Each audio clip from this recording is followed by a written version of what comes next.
Good morning friends, welcome to my channel study locker. बच्चों, आज की वर्कशीट है 9th क्लास की 30th वर्कशीट है हमारी और टॉपिक है संसाधन के रूप में लोग। तो बच्चों, आज की वर्कशीट में हम पढ़ने जा रहे हैं अर्थव्यवस्था के क्षेत्रक के बारे में। जो हमारे संसाधन हैं उनको हम किस तरीके से इस्तेमाल करते हैं। ठीक, अर्थव्यवस्था के क्षेत्रक। प्राथमिक क्षेत्रक होता है जो सीधे हमें भूमि और जल से मिलता है। द्वितीयक क्षेत्रक होता है जो कि हमें उद्योग फैक्ट्रियों में मिलता है। और तृतीयक क्षेत्रक होता है सेवाएं।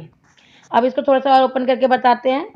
किसी भी अर्थव्यवस्था के क्रियाकलापों को हम 3 क्षेत्रक में बांट सकते हैं: प्राथमिक, द्वितीयक, तृतीयक। ठीक, प्राथमिक क्षेत्र के अंतर्गत कृषि, वानिकी, पशुपालन, मत्स्य पालन, मुर्गी पालन, खनन, उत्खनन, ये सारी चीजें आती हैं। अगर आप ध्यान देंगे तो इसमें से कोई भी चीज मनुष्य बनाता नहीं है। ठीक है ना, मतलब कि जो हमारा प्राथमिक है ना, ये हमारा प्रकृति से मिली हुई चीजें हैं, ये मनुष्य नहीं बना रहा है। तो प्राथमिक क्या, प्राकृतिक चीजें हैं। कृषि हम करते तो हैं लेकिन हम इसको बना नहीं रहे हैं, हम कृषि कर रहे हैं। वन, पशुपालन, ये सारी चीजें गॉड गिफ्टेड हैं। खुदाई में जो हम जमीन के अंदर से सामान निकाल रहे हैं, ये सब कुछ गॉड गिफ्टेड है। ठीक, सेकेंडरी आता है कि द्वितीय क्षेत्र में विनिर्माण आते हैं। जो भी आपकी फैक्ट्री है, उद्योग है। अब उद्योग फैक्ट्री किसने बनाया है? मनुष्य ने बनाया, भगवान ने गॉड गिफ्टेड तो दिए नहीं। तो सेकंड में आएगा आपका जो मनुष्य ने बनाए हैं। और तृतीय में क्या आता है? जो चीजें दिखती नहीं है। व्यापार, परिवहन, संचार, बैंकिंग, बीमा, शिक्षा, स्वास्थ्य, पर्यटन, ये सब चीजें दिखती नहीं है, ये सेवाएं होती हैं। इसमें आप ये नहीं कह सकते कि हमने 1 किलो बीमा करा, है ना। आप ये नहीं कह सकते कि हमने उसको 2 मीटर शिक्षा दी, या आप उसको नाप नहीं सकते इस तरीके से, पर ये सेवाएं होती हैं सारी। ठीक, तो प्राथमिक में क्या आता है? जो भी प्रकृति ने हमें दिया है। ठीक है, द्वितीयक में क्या आता है? जो मनुष्य ने खुद बनाए हैं, जैसे उद्योग धंधे। तृतीयक में आपका आता है सारी सेवाएं। ठीक है, अब आप लोगों को क्लियर हो गया? ओके, चलिए। ये क्रियाकलाप राष्ट्रीय आय में मूल्य वर्धन करते हैं। मतलब हम चाहे प्राथमिक क्रिया करें, द्वितीयक करें, तृतीयक करें, वो सारे के सारे जो हमारी टोटल नेशनल इनकम होती है ना, राष्ट्र की आय को, उसको बढ़ाते हैं। ये क्रियाएं आर्थिक क्रियाएं कहलाती हैं। ठीक, आर्थिक क्रियाओं में भी आप देख सकते हो कि 2 तरीके की क्रिया होती है। एक बाजार की क्रिया, एक गैर बाजार क्रिया। बाजार क्रिया जो होती है ना, जो आपने मार्केट में बेचना है, वो आपकी बाजार क्रिया हो गई। जो आपने मार्केट में नहीं बेचना है, वो गैर बाजार क्रिया हो गई। जैसे कि आपने समोसे बनाए, ठीक है, समोसे बनाए घर पे खाने के लिए, तो वो हो गई गैर बाजार क्रिया। और आपने बेचने के लिए अगर बनाए हैं तो वो हो गए बाजार क्रिया। इसका मतलब है कि जो चीज हम पैसा कमाने के लिए कर रहे हैं, वो हमारी बाजार क्रिया होती है। ठीक, अब आगे देखिए। बाजार क्रियाओं में वेतन या लाभ का उद्देश्य से जो है क्रियाएं की जाती है, पारिश्रमिक का भुगतान किया जाता है। भाई, जो हम बाजार के लिए जो भी चीज बना रहे हैं, बेच रहे हैं, वो सब लाभ के लिए, पैसे के लिए किया जाता है। जबकि गैर बाजार, जो बाजार में नहीं जाएंगी चीजें, वो स्वभोग के लिए होता है। स्वभोग मतलब खुद के लिए। अब जैसे किसान ने खेती की, ठीक है, गेहूं उगाया, अगर वो सिर्फ इतना गेहूं उगा रहा है जिसमें कि उसके घर का काम हो जाए, तो कौन सी क्रिया होगी? सोचिए, वो होगी गैर बाजार।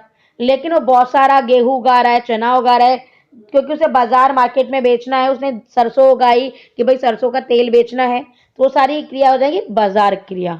ठीक, इनमें प्राथमिक उत्पादों का उपभोग, प्रसंस्करण और अचल संपत्तियों का स्वलेखा उत्पादन आता है। मतलब कि जो प्राथमिक संसाधन उसका आप इस्तेमाल कर रहे हो, आपकी जो अचल संपत्ति जो चलती नहीं है, इधर उधर नहीं जाती, इस तरीके का उत्पादन। मतलब कि आप जो काम कर रहे हो ना, अपने लिए कर रहे हो, आप वेतन के लिए नहीं कर रहे, पैसा नहीं मिल रहा आपको, आप उसके लाभ के लिए नहीं कर रहे हो, अपने जीने के लिए काम कर रहे हो। ठीक, चलिए क्वेश्चन आंसर पे चलते हैं। अर्थव्यवस्था के क्रियाकलापों को कौन से 3 प्रमुख क्षेत्रकों में बांटा जा सकता है? तो आप आंसर क्या देंगे?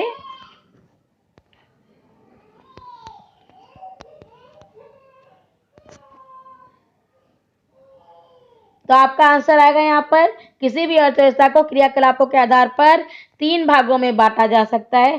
तो आपका आंसर नंबर 1 ये रहा। ठीक, फिर आंसर नंबर 2 आता है, द्वितीय क्षेत्र के कोई 4 उदाहरण लिखिए। तो आप द्वितीय क्षेत्र के उदाहरण यहाँ से दे सकते हैं। द्वितीय क्षेत्र में विनिर्माण में आपका आ जाता है, खनन उद्योग आ जाएगा आपका।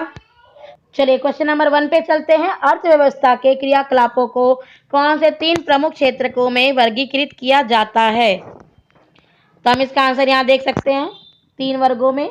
ये रहा आपका आंसर नंबर 1। ठीक,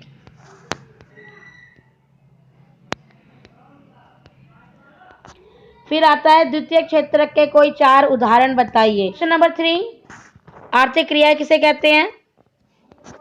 आपका ये रहा यहां से यहां तक आंसर नंबर 3।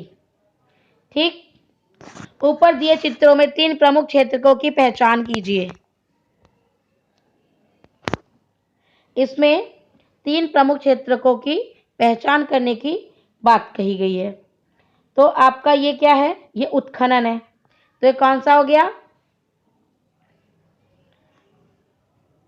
ये आपने देखोगे ना तो आपको समझ में आएगा कि बना हुआ क्या है। ये एक किसान है जो कि ट्रैक्टर चला रहा है। दूसरी फैक्ट्री नजर आ रही है और तीसरे में देखो जल में एक तो आपको जहाज नजर आ रहा है जो कि सामान को एक जगह से दूसरी जगह ले जा रहा है, और आपको एरोप्लेन भी इसमें नजर आ रहा है। ठीक, इसमें क्या है? सामान को एक जगह से दूसरे जगह ले जा रहा है। तो ये हो गया हमारा परिवहन। तो ये हमारा कौन सा सेक्टर हो गया? ये हो गया हमारा तृतीयक। ठीक, दूसरा क्या हो गया है हमारा? ये हो गया हमारा द्वितीयक। और ऊपर वाला जो हमें सीधा हमें कृषि से मिल रहा है, ये हो गया हमारा प्राथमिक। ठीक है, आई बात समझ में? ये आपका ये वाला प्राथमिक हो गया, ये आपका द्वितीयक हो गया, ये आपका तृतीयक हो गया। ओके, क्वेश्चन नंबर 4, बाजार क्रियाएं और गैर बाजारी क्रिया के बारे में बताइए। ठीक, ये अलग कैसे है एक दूसरे से? तो आपका आंसर यहाँ से यहाँ तक आ जाता है आंसर नंबर 5, जिसमें आप बताएंगे बाजार क्रियाएं लाभ के लिए होती हैं, गैर बाजार क्रियाएं स्वभोग के लिए होती है। तो बच्चों, अगर आपको वीडियो पसंद आए तो लाइक ज़रूर करें, चैनल को सब्सक्राइब करें। धन्यवाद।